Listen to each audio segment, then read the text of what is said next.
Costa al Día con Hernán Higuera.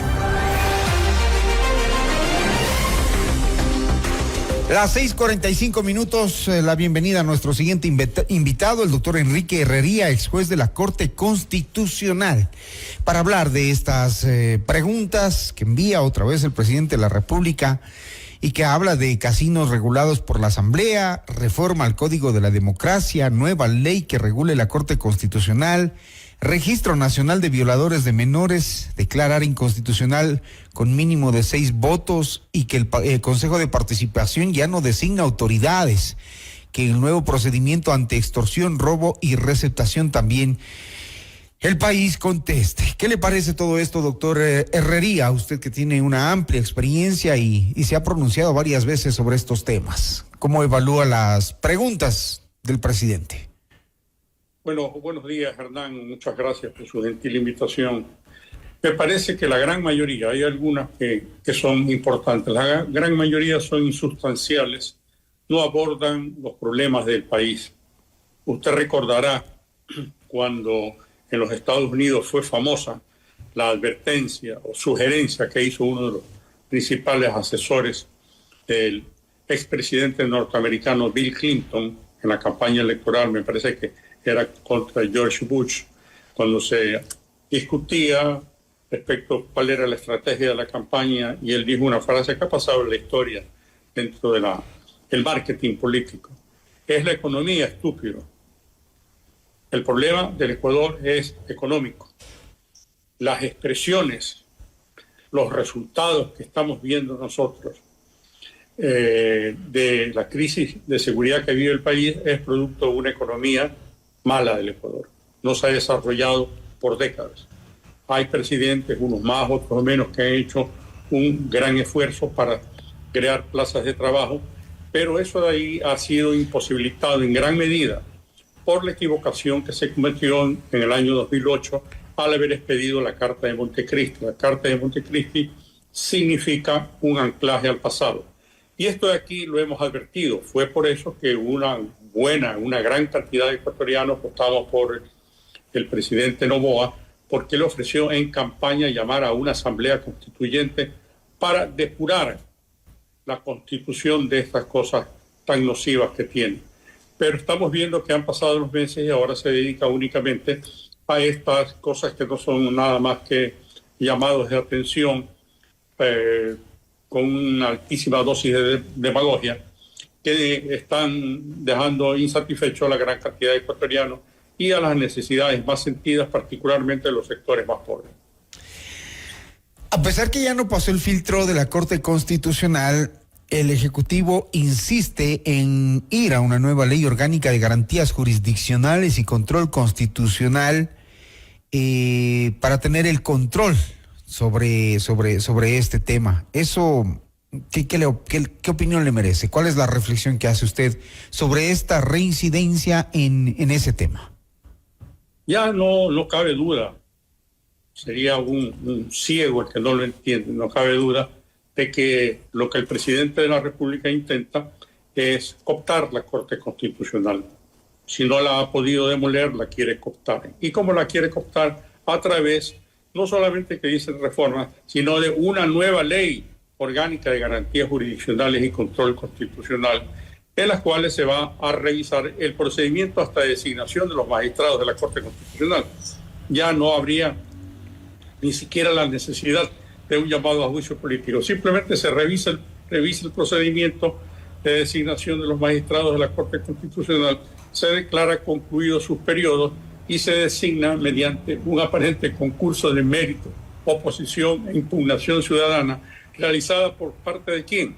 Por parte de la Asamblea Nacional, donde tiene una mayoría apabullante, que era lo que le diga el presidente de la República. Por lo tanto, ese era el último bastión de defensa del sistema democrático y republicano que todavía tiene el país. Aspiremos que los señores magistrados de la Corte Constitucional continúen en esta senda de defender la institucionalidad y no se dejen intimidar. Y aspiramos también que el pueblo ecuatoriano esté tomando cuenta de que estamos conduciéndonos con un sesgo manifiestamente autoritario por esta vía.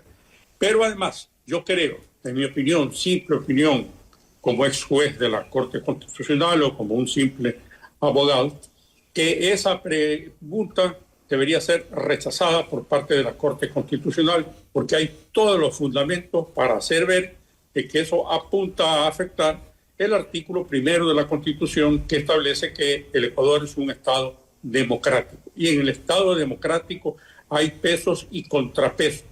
El antecedente de las Cortes Constitucionales o Tribunales Constitucionales, como se lo quiera llamar, está en la Constitución austríaca de 1920, que los conocedores del derecho saben que fue inspirada por ese jurista excepcional que fue Hans Kelsen, que creó esta institución como un extrapoder, como un contrapoder, si se lo quiere llamar. Incluso decía Hans Kelsen que es para controlar la emisión de dictámenes de leyes, resoluciones del cuerpo legislativo, del propio ejecutivo, y que además era independiente del sistema de justicia ordinario, que en el Ecuador también la Corte Constitucional revisa las decisiones de la Corte Nacional de Justicia. Entonces, este extrapoder es el verdadero contrapeso que tiene el Ejecutivo, el Legislativo, e incluso cuando se equivoca la propia Corte Nacional de Justicia. En el momento en que eso es cooptado por parte de allegados al Ejecutivo o a la Asamblea Nacional, en ese momento pierde su razón de ser, y lo que pasaría es que los ecuatorianos quedamos en la indefensión si vemos que nuestros derechos individuales o colectivos son violados por parte de cualquiera de estas funciones del Estado. A propósito, la marcha del día de hoy en Guayaquil profundiza más la crisis o esta pugna entre el Ejecutivo y la Corte Constitucional, aunque el presidente ha dicho que es por la paz y la seguridad. ¿Cómo puede haber paz? En primer lugar, por un país asolado por la violencia. Yo debo reconocer de que por parte de la función ejecutiva sí hay una campaña permanente contra la inseguridad, pero sin resultados. Cada día nosotros vemos que se incrementa, particularmente un delito que afecta a las personas más pobres, que es la vacuna. Los vacunadores van incluso a una despensa del barrio. Aquí lo hemos visto en Guayaquil la semana pasada, a una despensa de barrio, que es de gente pobre, que tienen ingresos mínimos, y como la señora propietaria del establecimiento no cedió ante la presión para que le den una mensualidad a estos delincuentes, entraron a su tienda y la asesinaron a ella y a su hija menor de edad. Y esto vemos que es una espiral incontenible de violencia, y en eso no contribuye a nada la solución, que el presidente de la República salga a marchar en Quito, en Guayaquil, cuando ese tiempo lo debería dedicar a estructurar un programa contra la inseguridad, contra la delincuencia, que abone más a lo que ya se está haciendo. Entonces, pues, ese tipo de cosas que se están haciendo para mí son inentendibles en un país que tiene gravísimos problemas, y no estar en esta pugna, en esta incertidumbre de qué va a pasar al Ecuador, sin que todavía encontremos nosotros luces que en un corto, en un mediano plazo, vamos a tener solución a los gravísimos problemas que enfrenta el país. En lo referente a la Corte Constitucional, la pregunta que hace el presidente o que ha enviado a la Corte mismo dice: ¿está usted de acuerdo con que la Corte Constitucional solo pueda declarar la inconstitucionalidad de leyes presentadas por el presidente de la República, decretos de estado de excepción o propuestas de consulta popular de iniciativa presidencial, cuando al menos 6 de sus 9 jueces están de acuerdo enmendando la Constitución conforme al anexo de la pregunta? ¿Cómo debería la gente tomar estas preguntas, estas respuestas para decidir? En una sociedad democrática, quienes tenemos prevalencia dentro del Estado somos los ciudadanos. No es el Ejecutivo, no son los funcionarios públicos, somos los ciudadanos que a través de este contrato social nombramos nuestros representantes ejecutivos, legislativos, incluso los concursos para llegar a ser juez. Y son a esos ciudadanos a los que se está relegando por parte de esta iniciativa del presidente de la República.